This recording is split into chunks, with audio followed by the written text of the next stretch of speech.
जान मोहम्मद महर जे कातिलनि जी गिरफ़्तारीअ लाइ कलम धड़नि पारां एहतिजाज कयो वियो।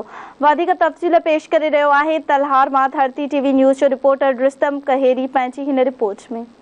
नाज़रीन, सीनियर सहाफ़ी शहीद जान मोहम्मद महर जे क़त्ल में मुलविस जवाबदार अञा ताईं गिरफ़्तार न थियण ख़िलाफ़ तलहार जी सहाफ़ी बिरादरी हिन वक़्त बि सरापा एहतिजाज आहे। अचो त असां हिन ई वक़्तु हिते मौजूदु सहाफ़ियुनि सां ॻाल्हायूं त उन्हनि जा अञा वधीक कहिड़ा मुतालबा आहिनि।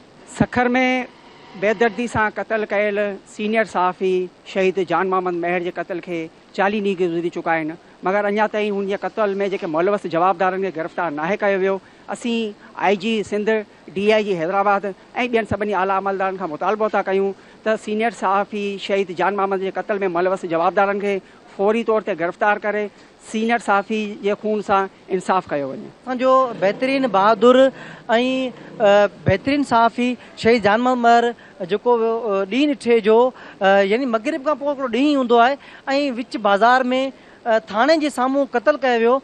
40 ॾींहं गुज़रण बावजूदि निगरान सरकार जेका अलाए छा करे रही आहे, अञा ताईं शहीद कातिल अञा ताईं गिरफ़्तार न आहिनि कया विया। असांजो मुतालबो आहे त फौरी तौर ते शहीद जान मोहम्मद महर जा जेके बि कातिल आहिनि, सहूलियतकार आहिनि, उन्हनि खे गिरफ़्तार करे कैफ़र किरदार ताईं पहुचायो वञे।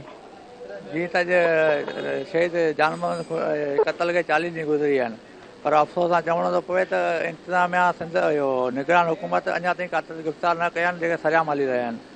असांजो इहो ई मुतालबो आहे त उन्हनि खे गिरफ़्तार करे कैफ़र किरदार ताईं पुॼायो वञे ऐं शहीद जे खून सां इंसाफ़ कयो वञे। अजीत नाज़रीन, तव्हां हिते एहतिजाज में मौजूदु सहाफ़ियुनि जूं तव्हां ॻाल्हियूं ॿुधियूं। इन्हनि इहो मुतालबो कयो आहे त फौरी तौर ते शहीद जान मोहम्मद महर क़त्ल में मुलविस जेके जवाबदार आहिनि उन्हनि खे फौरी तौर ते गिरफ़्तार करे सिंध जे सहाफ़ियुनि में जेका पैदा थियल बेचैनी आहे उहा ख़तमु कई वञे। कैमरा टीम सां गॾु रुस्तम अली कहेरी, धरती न्यूज़, तलहार।